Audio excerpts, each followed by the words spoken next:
when the fish and chips is going on. The UK situation is a mess. The COVID pandemic, the Ukraine war, Boris resigning for holding pizza parties during lockdown. It couldn't get any worse.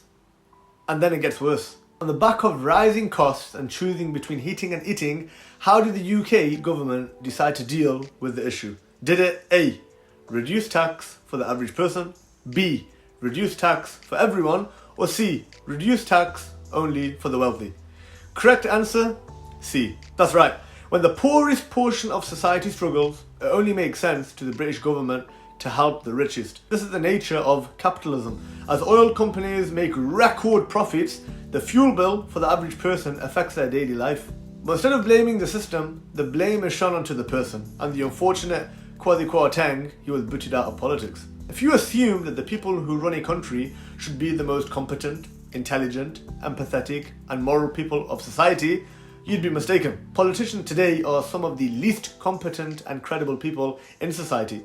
It's no longer about the principles of a person which wins them the vote. Instead, it's all about how much hype they can create during their campaign or amongst their own party just to win the vote. Western politics has compromised on everything it ever stood for. From the notion of appointing the leader, which actually isn't based on a public vote, to being honest and trustworthy. Day after day after day, people speaking on your behalf were talking rubbish. I don't know. I wasn't. I'm afraid. To being resilient. I am a fighter and not a quitter. I am resigning as leader of the Conservative Party. To being ethical and chaste. To being fair and unbiased. The list could go on. The politicians of Western capitalism are a joke.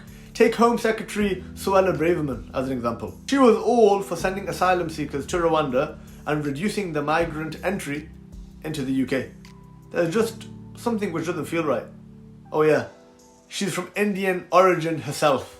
Yeah, how ironic. And if you think that's bad, check this. Boris Johnson resigned after it came out that he was a corrupt liar. Liz Truss, she resigned with a record of the shortest serving UK Prime Minister ever. And just when you think that the embarrassment is over, who decides to run for Prime Minister again? Boris Johnson. I mean, you can't even make this up. This is the status of Western politics, and the Western agents in the East, they simply just copy the example that their masters set. When compared with Islamic politics, Western ideology has no leg to stand on. Islam puts the people first, where their basic needs are a priority for the state, which ensures that the rich and wealthy are taxed appropriately and that their land is utilised and their corruption is remained in check.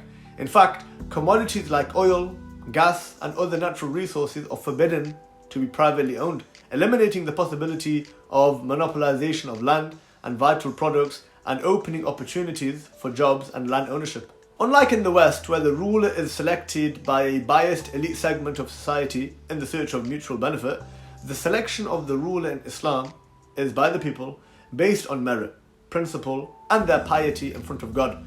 Hence, the ruler or caliph in Islam is both the one who leads the government and the one who leads the prayer. The Islamic political system is based solely on the Islamic creed. Its source of law is textual, namely the Quran and the Sunnah, and its rulings are known. Hence, any violation of Islamic law would be investigated by the Qadi Mudhalim, the court of injustices done by the government over the people. And if the court finds any minister or governor or even the caliph himself to be guilty, then he can have them put back in line or even removed if necessary. When you compare the Western secular politics to Islamic politics, the superiority of the latter becomes apparent for those with any ounce of sincerity. The time for the Muslim world looking towards the West as a beacon of light is over. We have our own creed, our own identity and our own ideology, and now is the time that we own what is ours, that we work for it and that we demand its re-establishment in the Muslim world.